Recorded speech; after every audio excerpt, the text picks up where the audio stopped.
like, what is the point? You won't be able to find this anywhere on the internet, so you're welcome. The difference between the practice tests and the real test. Hey guys, what's up? Welcome back to my channel. Today's video, I'm going to be sharing with you guys how to study for and all my tips and tricks so that you can get 100% on your hazard perception test. If you don't know what the hazard perception test is, you guys, I'm helping you out. Basically, in New South Wales and I think many states of Australia, before doing your actual like driving test to get your P plates, you have to have already done your hazard perception test, which is the online part. So if you guys have your learner's license, you need to be listening in because this applies to you and it's going to be very, very helpful. If you guys don't already have your learner's license, go check out the video I made last time. You guys seem to absolutely love it. It got so many views and it shows you guys all the things you guys need to know so that you can pass your driver's knowledge test to get your learners.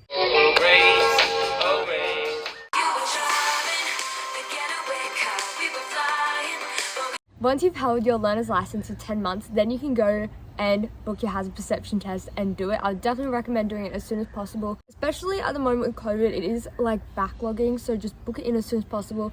That way you can book in your next one as soon as possible and get your P's ASAP.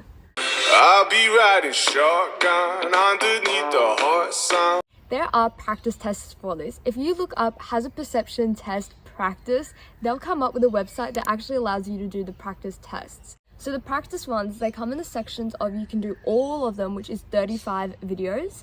So I recommend doing that. There's also the 5 sections with 7 videos each. Those are just the videos in the 35 section one. So I'd recommend just redoing the 35 section one a heap.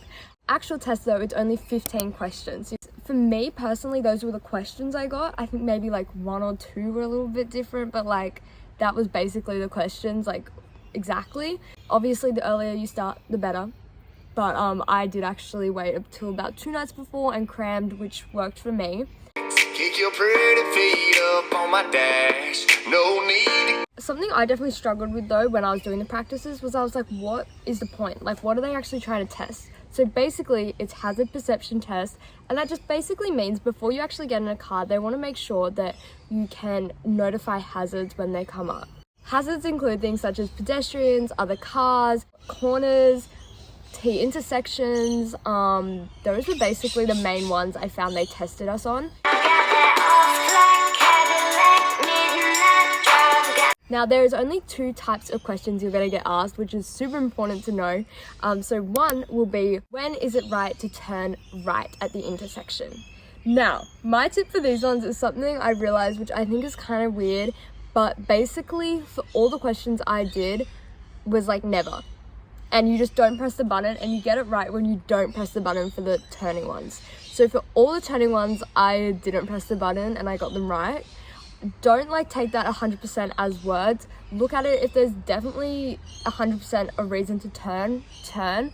But for me, my tip is don't press the screen when it's at a right intersection unless you like for some reason really can turn, because most of the times it's trying to get you to understand that turning at a right intersection is like hard. You got to be very careful, and some of the questions they'll have like a truck in front and you won't see the car behind, but there are cars that can be coming behind that truck. Second type of question you will get is when it's right to slow down. For example, they'll say you're traveling at 80 kilometers an hour. When is the right time to slow down? You want to be pressing the screen to slow down as soon as you notice a hazard, like you would when you're driving. For example, if you see a pedestrian, you're going to be slowing down. They just want to be able to see that you can do that and that you can see the hazard, notify it's there, move on with your life. So that did not come across right, but like slow down. If you see the car or trucks coming down the driveway, which is one they do as well, you want to be slowing down. There's actually a 3rd section of questions as well, oh my gosh. And this one is overtaking. There'll be a few questions where it will say, when is it right to overtake? And these ones, like the right intersection turns, I never pressed it and I basically always got it right. In one of the questions, they have a double white line in the middle. And then the other one is like a country road and you're kind of turning, so you can't see if another car's coming. So you can't overtake when you can't see a fully like clear road. And so you don't really want to press it, but yeah. Chasing cars. This was something I found really annoying and hard to decipher, and unlike the learners one, you didn't know, you didn't get told if you passed at the end in the practice ones. So I found it really tricky. I also, when I did my actual test, I didn't get a score. All I said was a congratulations. It didn't tell me which ones I got wrong, how many I got wrong. Like, I could have gone 100% or I could have like barely scraped through. But this is how to pass. You're welcome. You're getting it here, folks. Literally, you won't be able to find this anywhere on the internet, so you're welcome. It is 60%. You have to get 60% or over. Normally, a fail is 50% or under. But here, a fail is 60% or under. Although, unlike the learners one, this is actually a lot more lenient. The learners one, obviously, you could only get like the 3 or something questions wrong. Shut up and drive. So what's the difference between the practice tests and the real test? The first thing is that in the practice ones, there's either the 35 section or the 7 section. In the real one, there's 15 questions. In the practice ones, it says not bad or good response at the end of each question. You do not get told that doing the real thing. You don't know if your responses have been good. You don't know if you're failing. But for me, I found that I was still really confident because I'd done enough practice ones to be really confident to know that my answers were right. You know? In the practice, you don't get told if you passed or not. In the real one, you do get told if you passed. Obviously, if you don't pass, you're gonna have to rebook it in, and that just means you're gonna have to pay again. You complete these tests at Service New South Wales. So what happens if you pass? You don't get any award, you don't get a sheet that says you passed, you literally get nothing. They just are like, go, okay. But if you do fail, that means you don't have it. I think it just kind of automatically goes into your license. I was kind of confused, I'm not gonna lie. I was like, oh, they're like, nope, that's all, you can go now. And I was like, I have no proof that I just passed that, but hopefully they have it in the system, I think, somewhere. It was Service New South Wales, we're just gonna trust in the process. It does have a fee, I think it's $40 or something, which you are going to have to pay. There's no real way to get around it. Obviously, the best thing to do is really study and only have to pay the fee once, and that's going to be your cheapest bet.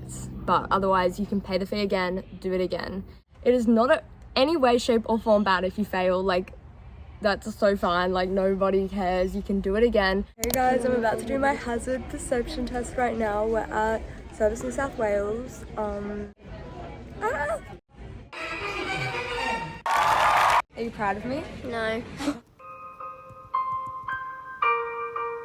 That's basically all you need to know. I hope that just helped your mind like relax a little bit. You've got this, like it's not as bad as it seems. I was definitely really overwhelmed. I just didn't really understand what was going on.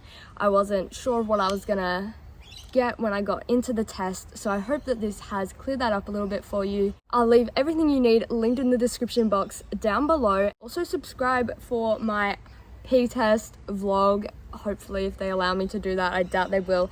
And how to pass your actual driver's test for your P-plates. Love you guys so much, and I hope that this was really helpful. Bye! It was cold at night when you came into my troubles all night.